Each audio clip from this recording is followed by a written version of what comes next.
everyone? It's Gray Shirt Guy, rock the gray shirt as always. It's been about 3 weeks since we last did a studio update, so let's kind of get into what we've been working on. As you can see behind me, haven't done any work on the terrain at all. The last video I did, I just showed off the terrain, or maybe it was a couple videos ago. But I showed off the terrain, but I haven't been able to really get to painting it. One of my weekends was just like completely lost. I really didn't get any progress done at all. And but I did get some progress on the Atlantean spears. We're about halfway through assembling that army. We've assembled all the troops, at least sub-assembled them, so they'll make them easier for painting. And we're working on getting the rest of the elites and the fast attack and everything worked out. So that's actually what I'm going to be hopping into. Either I don't know if I'm going to work on it today because I've been working on this, and this is kind of taking up a lot of my time today. And so I don't know, maybe I'll play some video games or maybe I'll jump right into it. Not 100% sure, but either way, we have finished a fully magnetized Leviathan Dreadnought with all of the weapon options, all the shooty weapon options, and then I have two more. Well, I have three more Leviathan Dreadnoughts that are still in the box. I don't know what I'm going to do with the fourth one. I haven't decided. Maybe I'll throw it into either my Space Wolves because they don't have a Dreadnought. Yeah, maybe I'll throw my Space Wolves since they don't have one. We'll figure it out. Or I could put my Salamanders. Space Wolves make more sense. But either way, so I have one Leviathan Dreadnought that's full shooty. It does have one claw, and we'll show you that in the video. And then we have two other Leviathan Dreadnoughts that are just like I just picked up the melee one.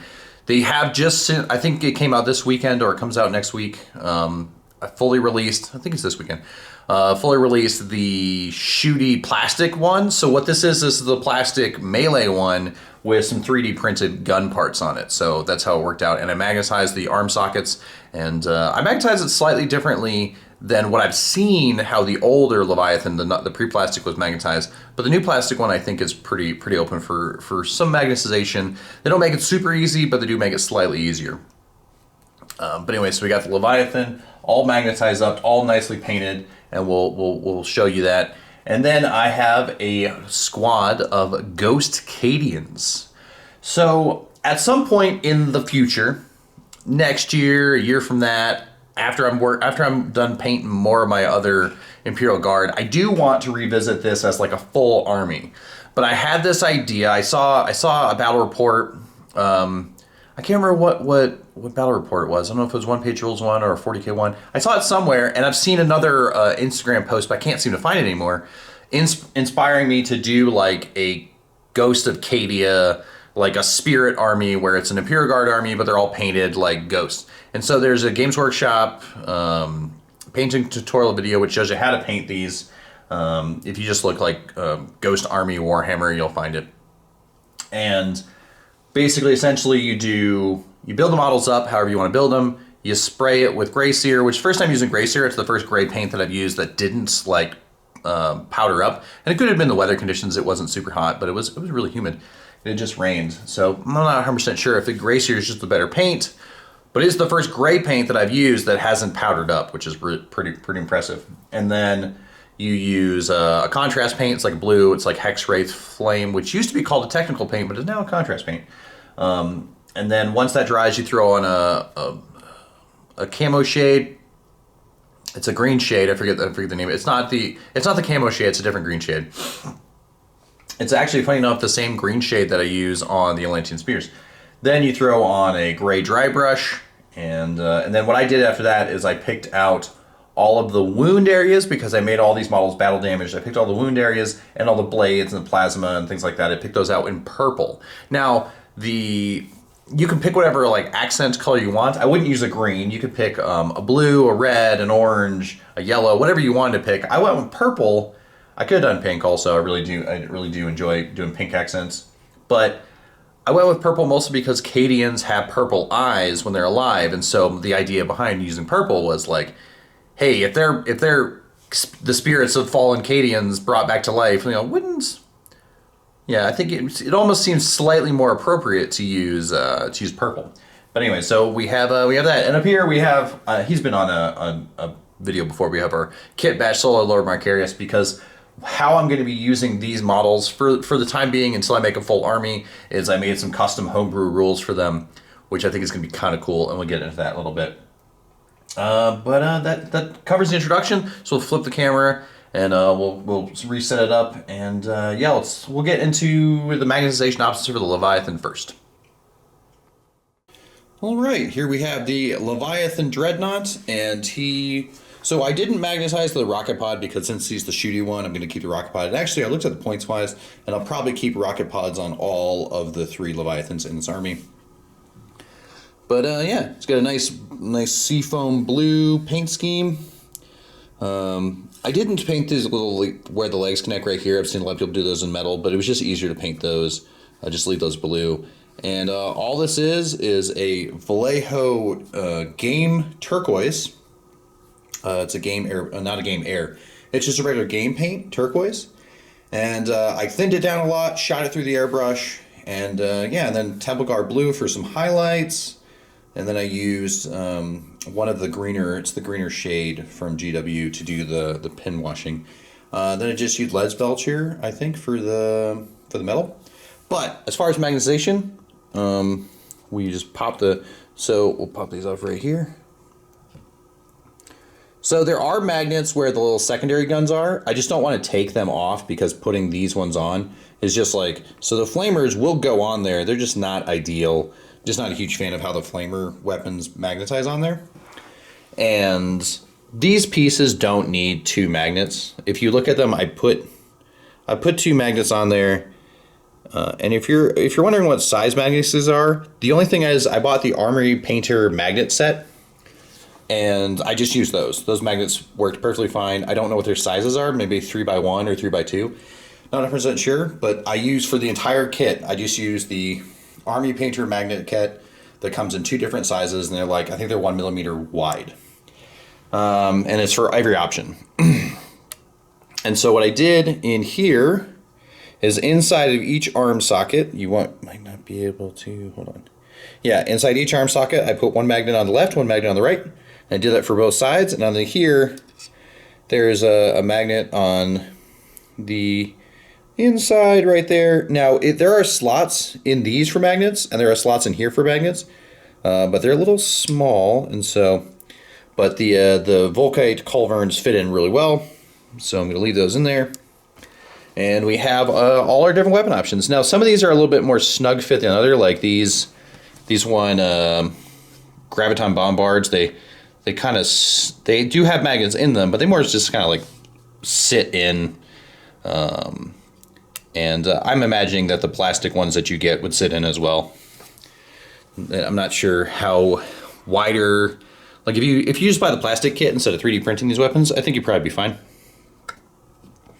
And let's see, and we got our Melta Lance guns here. They fit on no problem.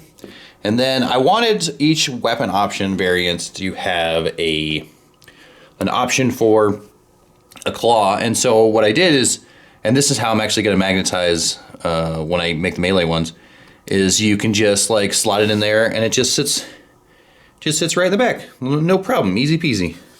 Now what I did with the color scheme is, so this is more a narrative. Let me pop this back in here.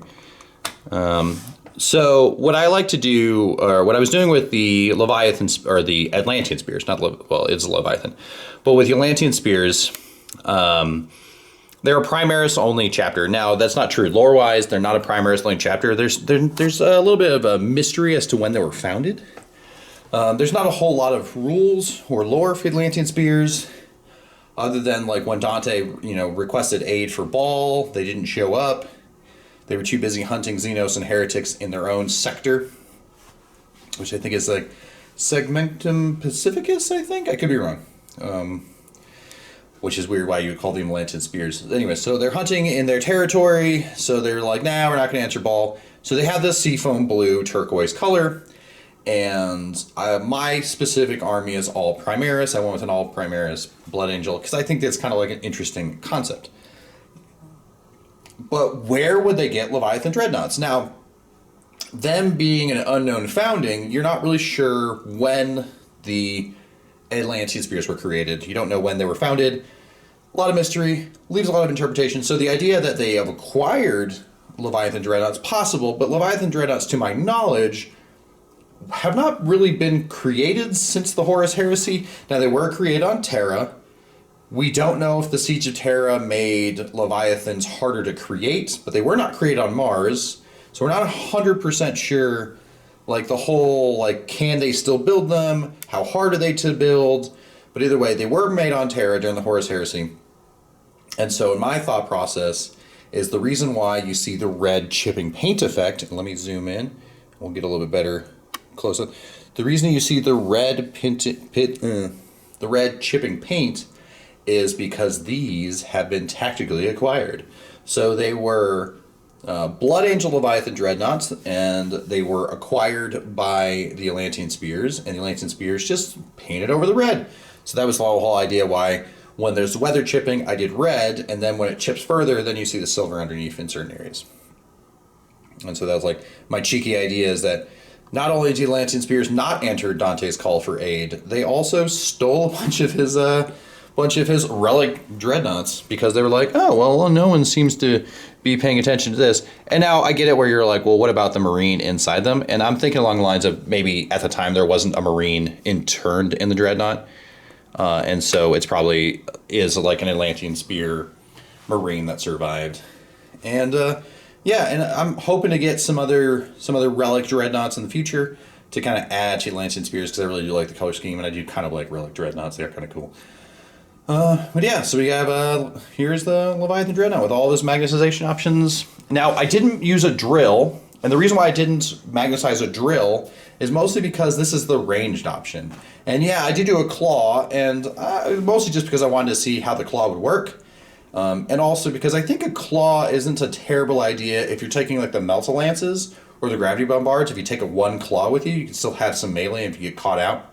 But the intention for this guy realistically is just to keep is mostly just to be equipped how he is right now, with the storm cannon arrays, storm auto cannon arrays, whatever they call them. But I did want to have it to where if I ever wanted to take the other guns, I would take them. But yeah, and what I'm going to do with the other ones is I'm primarily going to run the other two with double claw, but I will magnetize one of the sides to be able to take the drill, just so if I ever wanted to take one drill, I would. There's not a real point in taking two drills.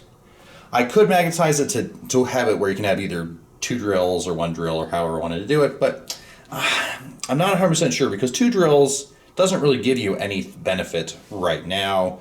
I looked through the Horus Heresy rulebook, and it doesn't give you like double armor bane or anything, unless someone can tell me otherwise. When you have two different weapon profiles, you just get to pick your attacks hit what, and it doesn't say like you can only pick half of your attacks on one and half your attacks on the other. Apparently, you can just be like, well, I have a claw and a drill, all my attacks are on the drill, or all my attacks are on the claw. So it doesn't seem to really make a whole lot of sense in my head. And 40k wise, there's really not a huge point having more than one drill anyways. Having two claws gives you more attacks, but having two drills gives you less attacks. Having one drill, and it doesn't really give anything more beneficial. But the drills are really good against vehicles. So if I was going against a vehicle heavy army, it would be beneficial to have a drill. Although you'd have to do that like planning in advance. But yeah, so that's the Leviathan, and let's switch on over to the Ghost Guard. All right, so we have some spooky ghost Cadians. All right, so my idea behind this was, like I said before, I was inspired by seeing a battle report where somebody did something similar. And then also seeing an Instagram post. This was probably almost a year ago, which is sad. I wish I could remember and find it, but it was like really cool. Yeah, I decided wanted to go for a whole ghost scheme, and we have a sergeant with a bolt gun and a power sword, and we have a plasma gun. We have a box caster, and we have a las cannon. In the back, we have our company commander. So my idea behind this squad now. The astute of you, the guard players of you, will understand, well, oh, that's too many people. And I get it. So the idea is that I could either take just the infantry squad with the 10 guys, or I could just pluck 2 guys out and add a heavy weapon team. And so, yeah, we'd be good to go. So I wanted to just, like, paint the extra 2 guardsmen, just to give you some options. So yeah, I'm aware that you can't take 12 units in the guard army. I would, you know what, it's weird though. I realistically think you should be able to. I think it'd be kind of neat if you can have, box-wise, it doesn't make any sense to have a box of 10 guardsmen and then have like having to buy a heavy weapon team separate because they come in kits of 3, unless you buy the starter box, but then you get a whole bunch of commissars and you get Lehman Russ, and maybe the starter box might be updated, but I still think you should be able to do 10 guardsmen and a heavy weapon team. That's just what I'm thinking. I don't know, I could be wrong, but, and I think they would fit in a Chimera because Chimeras take 12, so either way, that's just a thought process I had. But let's go back to what we have here. So we have a bunch of different battle damage. Of a couple of these, we're using skulls just from, I think, Soulblight Gravelords. I think it's a various bunch of skull bits. But you can even use this, the skull kit. GW sells like that box of just skulls. And I had some of them with skulls. What I had to do is I had to put a piece of paper clip and then some green stuff to kind of make the neck for the skull. I'm not sure if you can see it super well. Oh, that comes in really clear. Yep. So I think I really like how it turned out. I went with purple because I already mentioned it. But yeah, and let's see, we got some rebarb in the chest. We got a giant spike. Let's see if I can get this to, there we go. We got a giant spike went through this guardsman. It's from Age of Sigmar, but I think it works. Let's see, where's a good one? Oh, this guy right here. He just got shot oh. There we go. He just got shot straight in the lens, and then it blew out the back. So, yeah, and I think they're pretty fun. One of the guys, he's missing his leg. Got chopped off. Yeah, cool. A little leg chopped off action here. So what I made a little custom rule thing for these for how I'm gonna run this squad right here, and it has to do with the company commander. And this company commander that you've seen before is a Kit Bash, Solar Lord Marcarius kind of little conversion. And so let me bring him up to the forefront. So he, hold on, let me back these guys up, back them up. Yeah. So I've made a relic, and it's called the Rod of Fallen Cadia. And just because he had a rod on his back, and I thought it was kind of funny. And so the relic is 1 CP. I could make it 2 CP. It's like, I don't know, give me some feedback. Tell me if whether or not 1 CP is not enough. Well, what it does is once per game, it allows you to summon the Ghost of Cadia, which the Ghost of Cadia is just an infantry squad that can take any loadouts and can follow any stratagems a normal infantry squad can take. They don't cost points. They just cost CP, just the 1 CP. You can only do it once.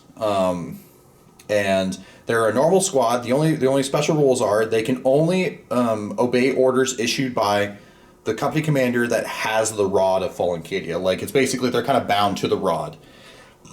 And so they can't take orders unless it's from that company commander.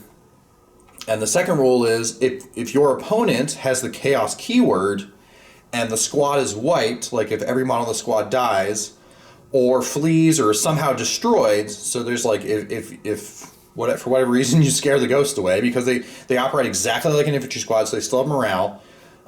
If for whatever reason you wipe the squad, it will come back at full strength within 6 inches of the company commander. So essentially, whenever I play the squad, you have to kill the company commander if you want to wipe out the Ghost of Cadia. Now, they're not a strong squad. They're realistically, there's 60 points worth of infantry right now as far as the rules are at the moment, but having a reoccurring objective holding troop choice, because they still have all the same rules, I think it's kind of a fun, fluffy way to play with them, and I think it'll be pretty cool for my next battle report. The only issue is I don't have my Cadian army is not fully painted, so I don't know where I'm going to use them. I might actually throw them in with my Catachans or with my Talarn, because I'll just be like, hey, yeah, I'm taking, these guys have, like, they have acquired the Relic of Lost Cadia. And the Talarn are like, oh, yeah, we'll use some Ghost Soldiers. Either way, I think it'd be kind of fun. Yeah, let me know. So that's what I do. That's what I've been working on. That's what I've been finishing up, getting all squared away. Pretty much working the next week and a half to 2 weeks. is getting my Atlantean spears assembled. And so then the question is, do I paint my Atlantean spears right away? Well, because I still have the Death Guard on my painting table, I might have to take them. Well, my Death Guard, I do want to finish painting. They've been on the painting table for a while, and there's lots of zombies on there, and lots of poxwalkers, so I can use some more contrast paint to get them done faster. So I probably, we'll see how I feel about whether I want to paint the Death Guard before the Atlantean spears, probably just so I have another Chaos Army ready to paint. But yeah, so that's what I'm going on. If you like the channel, you want to support it, feel free to hit the subscription button, the subscribe button. Hit like, leave a comment, and there's a link for my book if you want to check that out. I wrote a science fiction opera novel. It's on Amazon in ebook or in paperback.